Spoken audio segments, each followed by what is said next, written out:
Hello there, my name's Ian Mitchell and I'm a professional Scrum trainer with Scrum.org, and today we're going to be talking about sprint reviews with Kanban.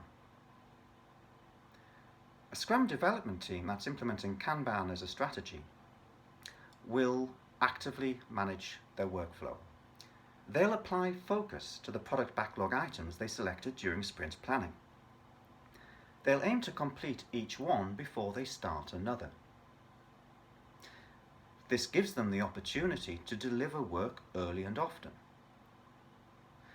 A team doesn't have to wait until the end of a sprint before they deliver an increment. Bear in mind that in Scrum, increments are cumulative. They can provide lots of little mini increments all the way through a sprint.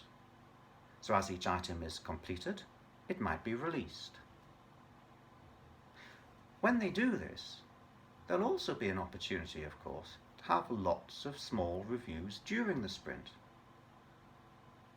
The product owner can be invited to look at an item when the team say it's done, to see whether or not it actually meets stakeholder expectations.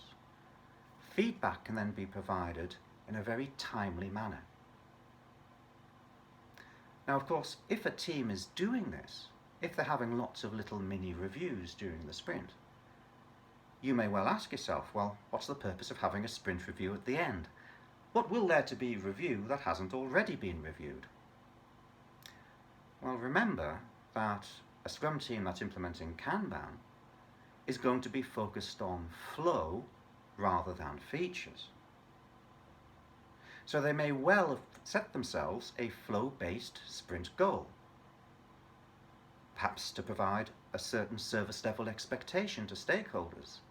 That could be the functional outcome they commit to and intend to achieve.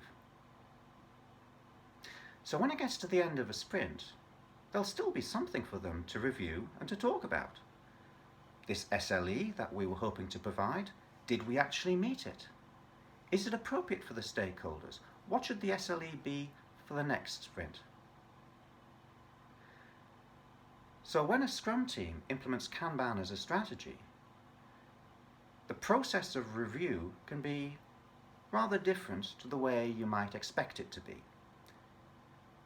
You're more likely to see lots of little reviews happening during a sprint as work is delivered on a continuous basis, but there'll still be a reason to have a review at the very end. Because after all, there's still a sprint and there's still a sprint goal.